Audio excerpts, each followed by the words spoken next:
Imagine isso. Você está caminhando por uma estradinha estreita, ouvindo o som de cabras ao longe e o cheiro de lenha no ar. O sol bate nas pedras antigas e, por um instante, você sente como se tivesse voltado 2000 anos no tempo. Hoje, você vai descobrir como eram de verdade os lugares onde Jesus viveu e ver como esses lugares estão agora, completamente transformados. E eu te garanto, depois desse vídeo, você nunca mais vai imaginar a vida de Jesus da mesma forma. Porque o que a gente aprende no Natal não é exatamente o que aconteceu. A primeira revelação já derruba a cena clássica que todo mundo imagina. Feno, madeira velha, animais soltos. Só que nada disso existia daquele jeito. Lucas 2,7 fala de uma manjedoura, e isso confundiu o mundo inteiro. Mas na arquitetura das casas judaicas, isso fazia total sentido. Família no andar superior, animais no térreo durante o inverno para ajudar a aquecer a casa. Manjedoura de pedra embutida na própria estrutura da residência. Ou seja, Maria deu à luz no andar érreo de uma casa comum, não num estábulo isolado. Não era miséria, era simplesmente a vida cotidiana de uma família típica da época. E Belém, naquela época, um vilarejo minúsculo, literalmente minúsculo, dedicado à criação de ovelhas, como Miqueias 5,2 já dizia, pequena entre os milhares de Judá. Ao redor, só campos abertos, pastores trabalhando ao ar livre, exatamente como Lucas 2,8 descreve. E hoje? É outra realidade. Belém virou uma cidade palestina moderna. No centro, a Basílica da Anunciação, construída em 339 d.C., domina tudo. Para entrar, você passa pela famosa Porta da Humildade, uma entrada baixinha que força qualquer pessoa a se curvar. E lá embaixo, uma estrela de prata marca o local tradicional do nascimento. Os campos abertos desapareceram, muros, controle militar, prédios. Mas, olhando para as colinas, ainda dá para ver olivais e vinhedos que, se Maria e José voltassem hoje, eles reconheceriam imediatamente. 2. Nazaré. Agora prepare-se, porque aqui vem o trecho mais visual de todos. Nazaré era tão irrelevante naquela época que Natanael soltou a famosa frase em João 1,46. Pode vir alguma coisa boa de Nazaré? E não era exagero. Escavações arqueológicas mostram que Nazaré, no século I, era praticamente um punhado de cavernas numa encosta rochosa. Casas eram cavernas naturais, ampliadas por muros de pedra calcária. Crianças cresciam explorando buracos na rocha. Mulheres buscavam água em cisternas cavadas à mão. Cabras e agricultura de subsistência moviam tudo. Em outras palavras, Jesus cresceu numa casa-caverna, numa aldeia tão pequena que cabia inteira numa única encosta. E hoje? É outra realidade. Nazaré se tornou a maior cidade árabe de Israel. No centro, uma construção gigantesca domina a paisagem. A Basílica da Anunciação, concluída em 1969, a maior igreja do Oriente Médio. Sob ela, arqueólogos preservaram fundos de casas do século I, cisternas ainda funcionais, fornos de pedra onde famílias cozinhavam. Mas a vista é a mesma. Do alto, Jesus via o vale de Jezreel, uma faixa de terra tão fértil que parece um mar dourado quando o trigo cresce. Hoje, no mesmo vale, o que se vê são torres de comunicação, estradas asfaltadas cortando os campos e tratores onde antes só bois puxavam arados. A terra continua produtiva, só que totalmente diferente. Irrigação automatizada, trigo híbrido, tecnologia onde antes havia apenas suor e sol. E as descobertas continuam. Recentemente, pesquisadores encontraram em Nazaré prensas de azeitona e lagares de vinho do período de Jesus, mostrando que a comunidade, mesmo pequena, já produzia seus próprios alimentos de forma organizada. 3. Cafarnaum. Saindo de Nazaré, Jesus não apenas fez uma visita temporária, ele se estabeleceu definitivamente em Cafarnaum, como lemos em Mateus 4,13. Cafarnaum, estrategicamente situada às margens do Mar da Galileia, era uma cidade próspera, um ponto de encontro de rotas comerciais importantes e um posto alfandegário romano. Isso a tornava não só um lugar de passagem, mas também um centro vibrante de atividade, onde pessoas de várias regiões se misturavam. Foi aqui que Jesus chamou Mateus, conforme Mateus 9:9, e a cidade passou a ser a base operacional de seu ministério público. Cafarnaum não era uma cidade qualquer. Suas construções usavam basalto preto local, uma pedra robusta e resistente, contrastando com o calcário branco importado e usado na sinagoga. Isso dava um visual único à cidade. As famílias viviam em complexos residenciais organizados ao redor de pátios compartilhados, uma forma de vida comum na época. E a casa de Pedro, onde Jesus realizou tantos milagres e ensinamentos, estava a apenas 30 metros da sinagoga. Marcos 2:1 nos conta que quando Jesus estava em casa, multidões se aglomeravam a ponto de não caber mais ninguém. Era ali, em Cafarnaum, que as grandes decisões de seu ministério aconteciam. E hoje, Cafarnaum é um parque arqueológico repleto de ruínas protegidas. A sinagoga visível, datada do século I, foi construída sobre as fundações originais, onde Jesus realmente pregou. As pedras originais estão preservadas no subsolo, guardando o eco dos ensinamentos de Cristo. Mas a transformação é clara. Onde antes havia uma cidade próspera, hoje restam somente os alicerces. Onde barcos pesqueiros atracavam, agora substituídos por palmeiras ornamentais, e ruínas que atraem visitantes de todo o mundo. 4. O Rio Jordão. Agora, voltamos no tempo para o momento que oficialmente iniciou o ministério público de Jesus, seu batismo no Rio Jordão. Esse evento não foi só um marco espiritual, mas também um ponto de virada na história da humanidade. O Jordão é um rio com características geológicas únicas. Nasce a 550 metros acima do nível do mar e desce até 400 metros abaixo, criando o vale mais profundo do planeta. Esse cenário extremo foi escolhido por João Batista, que pregava nas proximidades de Jericó, em um local conhecido como Betânia além Jordão, conforme João 1:28. Esse era um ponto estratégico, um caminho obrigatoriamente percorrido pelos peregrinos que subiam até Jerusalém, o que garantiu que a mensagem de João alcançasse muitas pessoas. Foi ali, nesse ponto de curva do rio, onde Jesus foi batizado, criando o remanso mais profundo do Jordão, conforme Mateus 3:16. E no momento do batismo, os céus se abriram, dando início à revelação pública da Trindade, um dos momentos mais poderosos da história cristã, testemunhado por uma grande multidão. Na época, as margens do rio eram cobertas por vegetação densa, alimentada pela umidade constante da região.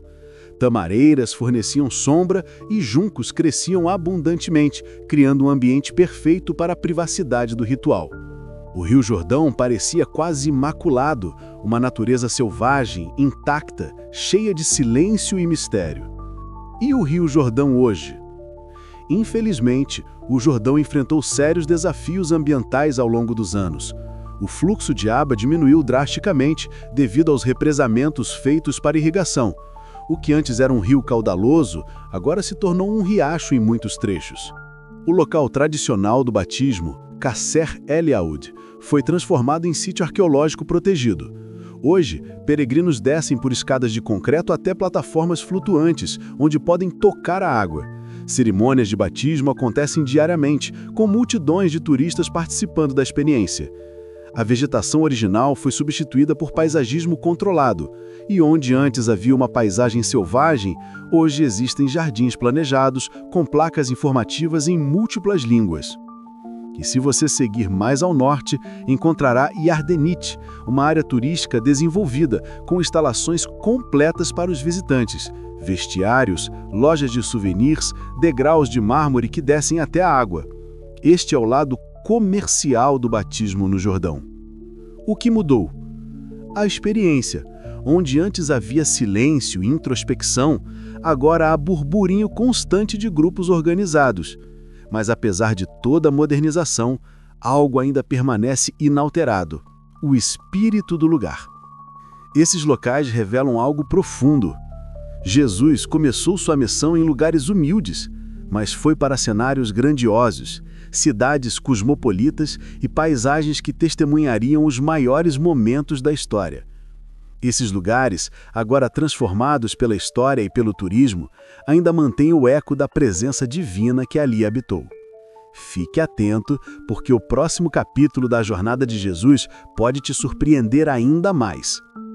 Antes de continuar essa jornada pelos lugares sagrados que marcaram a vida de Jesus, não se esqueça de se inscrever no canal para não perder nenhum detalhe dessa incrível jornada histórica e espiritual. Clique no sininho para receber todas as atualizações e embarque conosco nessa viagem no tempo. 5. Cesareia de Filipe. Agora seguimos para Cesareia de Filipe, um local carregado de simbologia e um ponto de virada importante na vida de Jesus e dos discípulos. Aos pés do Monte Hermon, onde nascem as nascentes do Rio Jordão, Cesareia de Filipe não foi uma escolha aleatória, mas uma seleção estratégica. No século I, a cidade era dedicada ao deus Pan e uma caverna natural, de onde brotava água cristalina, era vista como a entrada para o mundo subterrâneo, associado ao mistério e adoração de divindades pagãs. Exatamente nesse cenário, onde templos de mármore branco foram construídos por Herodes Filipe, que Jesus fez uma das perguntas mais cruciais de seu ministério. Mateus 16,15 nos conta o momento em que ele pergunta: "E vós, quem dizeis que eu sou?" E foi ali, diante de altares e estátuas dedicadas ao paganismo, que Pedro fez a grande confissão: "Tu és o Cristo, o Filho do Deus vivo." Essa declaração, feita em meio a altares e estátuas dedicadas ao paganismo, seria um marco na história da fé cristã. Hoje, Cesareia de Filipe é o Parque Nacional de Bunnings, que preserva as nascentes do Jordão e as ruínas arqueológicas. As águas que testemunharam a confissão de Pedro continuam a jorrar com a mesma força de milênios atrás, mas agora em um ambiente protegido. As fundações dos templos romanos estão cobertas por vegetação, e a caverna sagrada se transformou em uma atração geológica acessível por passarelas metálicas para os visitantes. 6. O Monte das Oliveiras. Se há um lugar que oferece a vista mais emocionante da Terra Santa, é, sem dúvida, o Monte das Oliveiras. Com 818 metros de altura, ele se eleva no lado oriental de Jerusalém, oferecendo uma perspectiva única da cidade. Lucas 21:37 nos confirma que Jesus frequentemente passava a noite no monte que leva esse nome. Na época do Segundo Templo, o monte era coberto por pomares centenários de oliveiras, e algumas dessas árvores tinham troncos tão grandes que várias pessoas não conseguiam abraçá-las. Deste ponto elevado, Jesus contemplava o templo de Herodes em todo o seu esplendor, com pedras douradas brilhando ao nascer do sol e os pátios fervilhando com atividade religiosa. Era aqui que ele falava sobre os eventos futuros e as profecias. Em Mateus 24, ele compartilhou com os discípulos sobre a destruição de Jerusalém e os sinais dos tempos. Lucas 19:41 registra um momento emocionante. Jesus chorou sobre Jerusalém ao avistá-la daquele monte, sabendo da destruição iminente e das dificuldades que a cidade enfrentaria. A vista panorâmica de Jerusalém, que ainda hoje é deslumbrante, foi radicalmente transformada com o tempo. Onde antes havia templo dourado, agora brilha a dômula da rocha muçulmana. Arranca-céus e cidade moderna surgiram onde antes havia apenas campos de oliveiras.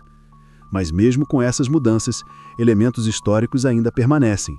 Cientistas confirmaram que oliveiras do Getsemane têm mais de 900 anos. As raízes dessas árvores tocam o mesmo solo que sustentou as oliveiras contemporâneas a Jesus. 7.